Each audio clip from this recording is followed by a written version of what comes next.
Anastasia here at Gorgons Graffiti. Some of you might wonder what in the frickin' world is Gorgons Graffiti? All this mess that you see on this channel. Let's explain that a little bit. What is a Gorgon? Gorgon. One of the Gorgons is a sister. These are three sisters, two of whom are immortal, one of whom is immortal, was mortal, because that, dear friends, that was Medusa.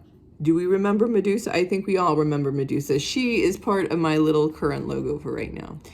And Medusa, very famously, was very unfortunately raped in mythology by the god Poseidon, aka Neptune, for our Romans out there. And she was defiled in the church of Athena. And Athena cursed her, damn her.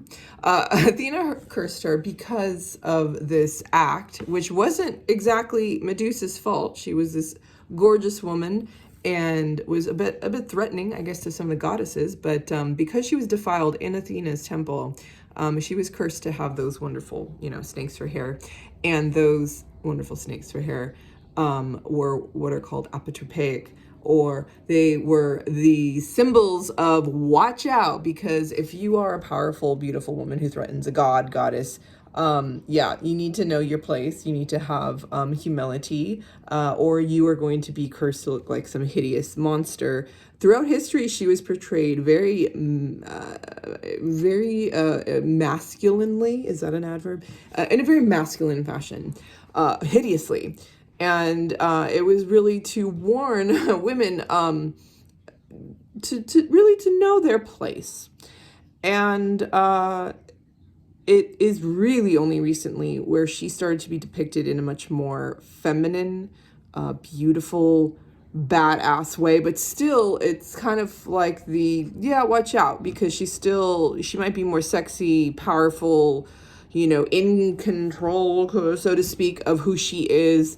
But if you start to meddle with her, she's gonna, turn you to stone if you look too closely and destroy you, emasculate you. A lot of, shall we say, tension between the masculine and feminine principles here. But for me, what this is, when Gorgons Graffiti or a Gorgon, whether immortal or mortal, Medusa or not, when a woman just starts to kind of take back her power and her voice, and like me in my own life, this is very personal, this account, art came to me in a very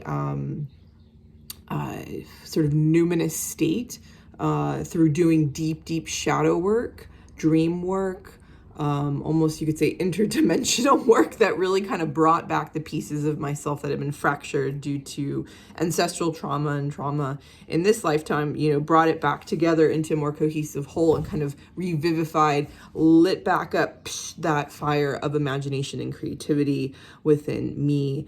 And I have always had a well of creativity, and I go through periods of not only doing music, incessantly doing music, singing, going to every event I can go to sing at, and people to work with, producer, whatever, bands, choirs, just trying to get out there. And then it just kind of normally stops at some point, and then I pivot, and it's writing again. That's what I'm trained in.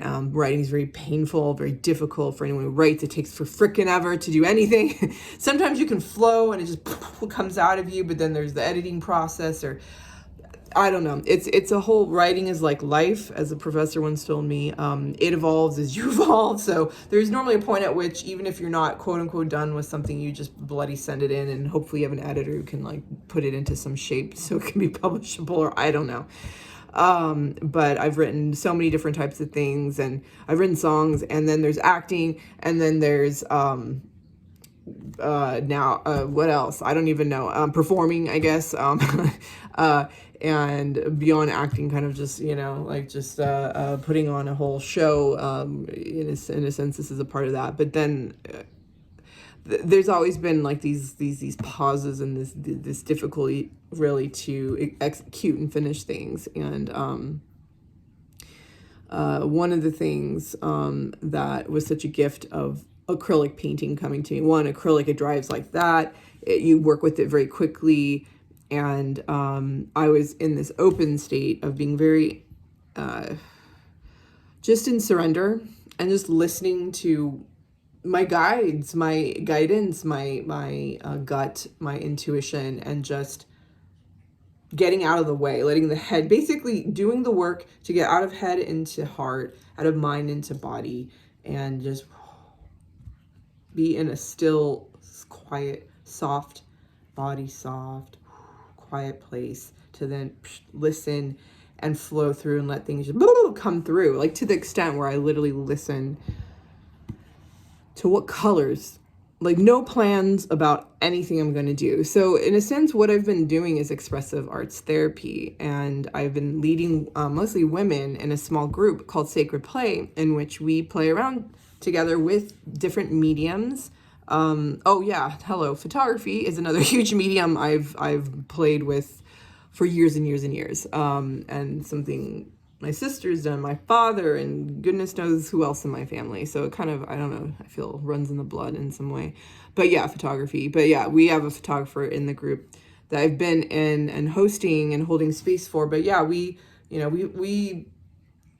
connect in a way where our psyches link. The dreams we have start to marry each other. Synchronicities in the waking life start to marry each other. And we really...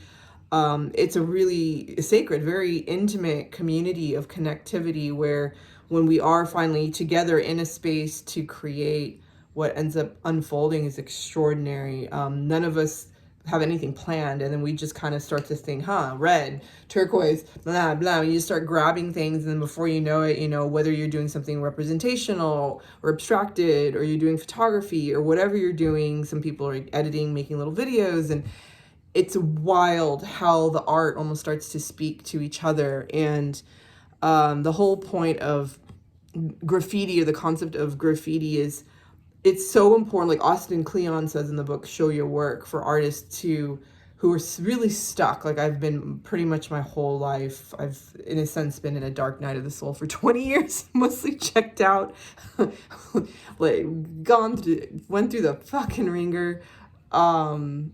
Severe mental illness, severe issues, largely kind of in almost a catatonic, checked out state. Yeah, heavily medicated, like barely survived the last 20 years of my life. And this art has been a way that well of creativity that I kind of had to push down. That was always there, but because I was going through what I was going through the last 20 years, some say it was my initiation, or like Dr. Jean Houston says, right? Like my inner entelechy, the seeds of my essence and my truth weren't ready to come out. I wasn't ready in so many ways for so many reasons. And only now can it start to come out. And the beautiful thing for me about painting is that, yeah, a painting could almost never be done in a sense, like I could add collage to it. I could burn it. I can because I do a lot of abstracted work, right? So I can keep layering, it could never be done. But there was just something about what flowed through where it was like, I would do something and it would be done. It would be done, and it would be extraordinary. And to me, because like I'd never done painting before. I love abstracted music like jazz and experimental music and noise music, and I've always loved art. I worked at art galleries as a press relief writer. I was a writer. I did all the press releases, artist bios, artist statements for folks coming in and into our gallery. And yeah, now I've been around art for a long time and really intensely moved by it, but never thought it was something I could do. Like there was like some like distant seed of a thought of maybe like someday. Like it was like one of the things, like if I'm 80 years old and I'm fully retired and there's just nothing else to do, maybe I'll go take an art class or something. But this was just like, it broadsided me. It hit me upside the head. It just said, bam, we're here. We're doing this. Let's do this. And it, I was in a certificate program on dream tending and deep imagination. And in that program, we had to respond to dreams in a creative way, and we needed art supplies. And so it was so painful because of excessive perfectionism and obsessions and compulsions and an inability to do anything, and terrified to show up in the world with my art and be seen in any way. So the whole thing about, again, show your work, graffiti, it's like, graffiti is sometimes hideous, kind of like the Medusa head. It's not very pretty at all. And it feels threatening, even, again, like a Medusa head, like snakes for hair, right? That could kill you if you even look at it, right? You'd be dead. So, and because obviously often graffiti has been, yeah, it's art and it's murals and it's a lot of things, but it's also, gangs like saying, yo, we're here. Like, this is our territory. Fuck off, basically. So, and growing up in areas where there was a lot of gang warfare and murders, I have a different relationship, I guess, with graffiti in some ways, as well as to graffiti as art, in the sense that it's like something somewhat representational, not just letters and numbers and codes of the street, so to speak. In fact, the gallery I worked at represented someone from one of the most famous mural collectives in Los Angeles.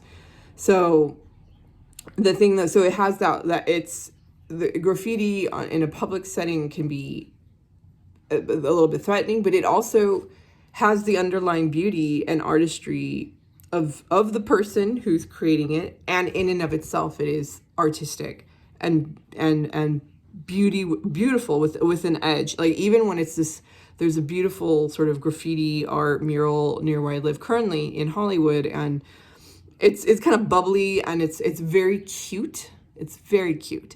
And it, so sometimes it does look like that, and very polished, and sometimes it looks like high art, and and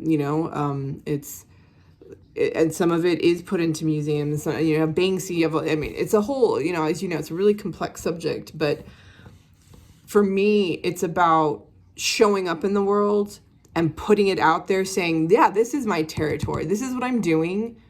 And I don't necessarily need your support or not. Like, you can tear it down. I'll just put something else back up. You can tell me it looks like shit. That's all right. Yeah. I'm going to do 1,000 tags, quote unquote, so to speak. I'm going to just keep making art and making art and making art. And it's not about what I'm making as much as that I'm making it and I'm putting it out there. It's about the fact that I am just showing up and I'm listening to what's within, and especially when I'm in community and sacred play, to what's happening in the interplay between the other artists in the community and me. And what's up in the collective, outside of me, within the group, or just within myself. Because that will show through in the work. And that's the wild thing about this type of work, where it's post-Jungian or Jungian. It's definitely steeped in depth psychology, but it's really fascinating when you tap into the psyche in this way, when you're in kind of a liminal space, the space betwixt and between, as Dr. Stephen Eisenstadt would say, where when you're in that space, neither here nor there, an above world and a below world, and you just kind of are just in a flow state, and you're just processing, you're just putting stuff onto the page and just seeing. It's an objective and subjective state, because you're seeing it and you're maybe making conscious decisions, but you're also not. It feels like you're being moved to make decisions. And for me, there's always a point where I feel like, oh, what I've done for right now is done, and I let it dry. And then normally the next day, there's something like, something extraordinary will kind of come out of it. There are like actual articulated faces that come through. Sometimes there was one time where I'm like, I can totally see the outline of a face here. And it energetically, like, it felt like I was looking at a former professor of mine that I adore and who's mentored me for years and years, for literally about 22 plus years, 5, I think, at this point. And I was just like, that's him. Oh my goodness. Wow. And it's interesting. And then something happens in waking life a week later, literally after I made that painting, where I run into students of his currently at a book reading. It's just, it's amazing. Or, like, I'm just doing whatever, and like when I was in Arizona, and suddenly there's like what is it called? Saguara palm, or the cactus that is famous there outside Phoenix. And so many things like that happen. I mean, one of them that was so eerie is it literally looks like I'm looking in a mirror at myself. There was this one painting I did, but the thing is I've never painted before. So to me, like, everything I do is I feel like a little kid. I want to put it on a refrigerator. I want to frame it. I want to scan it. I want to put it on t-shirts and shoes and everything. I love it. And it just blows my mind when we just really let go and surrender to see what comes through and what wants to be expressed. And then sometimes I go back to things and in a more, like, sort of objective way, a more conscious way, start to add things or take things away from a piece. But oftentimes they are done. And it's wild. It's a really extraordinary gift that I've been given, that I gave myself, really. I let myself just start to do it. There was a woman in my community who did really cool paintings that I liked. It was like, her style was like, if I were doing abstracted art or any art, I'd want to do something like that. And she actually met with me, and we we did like a little workshop, and she kind of, like, I was ready. I was like a dam that was bursting a little, like little cracks, were forming, little bits of water shooting through. And then when suddenly she sat with me, suddenly the dam just burst open, and I just couldn't, for about a year, couldn't stop painting everything in sight. Like, I at one point painted every conceivable surface in my house. I quote unquote painted the world I had a dream in which something like that came forward, and I quite literally painted my world, and learned so much in the process. So in a sense, whether you like it or not, whether it looks like a cursed image or it's something gorgeous, or you're like, what the fuck, or my child could do this, or wow, that actually looks like high modern art or something. It doesn't matter. The whole point is just doing it and just seeing what happens. We're so hyper fixated on perfectionism and on hyper professionalism and on capitalism in the United States, especially right now. Like, everything is monetizable, and like, why do it if it's not monetizable? Like, if you're gonna do it, you might as well allow, YouTube or Instagram, whatever the hell, to make it monetizable. It's like, and that has been a struggle of like, well, how do I fucking make ends meet? You know what I mean? But at the same juncture, it's like, just do the work and let it unfold into the direction it needs to go, without like trying to make it so polished and so perfect and building it from there. But also, it doesn't matter. To each his, her, their own. We all have our own journey and our own directionality. And if always are okay, if always are fine, what would you do, right? And that's the thing. As long as you are following what you feel is right, and even if you're not, it's perfect, because you're going to learn no matter what you do, and you're going to be affecting others with no matter what you do, and obviously yourself. So, why not choose something that you would want to do yourself, for yourself? Pretending like no one's looking. Actually, Kate Blanchett talks about this, like, how can she play some of these roles that are kind of like sometimes way out of the box and really kind of crazy pants. And she's like, well, I pretend like no one's gonna watch the movie, and that's the only way that she can do it. And maybe it's like you have to kind of suspend this disbelief kind of a thing, but you do whatever you need to do. And I've found that something recently has emerged that's really fun for me, using googly eyes and getting really playful and silly and childlike, because my childhood was really kind of professional in ways, and I had to be so perfect and achieve at such a high level and always be so polished and put together. So until I kind of tore that down and tore myself down and had a profound breakdown, but also, now there's this yearning to re-engage acts of play and simplicity and ease. And that's my big thing, is like, whatever I'm doing here, it's because it brings me joy. It's a way to process what I'm feeling and experiencing. And also, it's just, we are creations, and we are here to create, and we're here to inhabit and embody not just love and unconditional love, but joy. and ease and forgiveness and light and levity, a lot of things, you know, but this is a way, this space, when Gorgons Graffiti is a way for Anastasia to leave a little mark out there in the world, even if it gets torn down or painted over. The whole point of the matter is that I was here, I did something with this surge of life force coming through me and had fun in the process. Mwah! Thanks for listening and watching. Be sure to subscribe and like and not. I just hit 20 minutes, 20 seconds. So are you seeing 2020? I am. I finally have glasses that help me do that. I got a new prescription. You like them? See you later. Bye.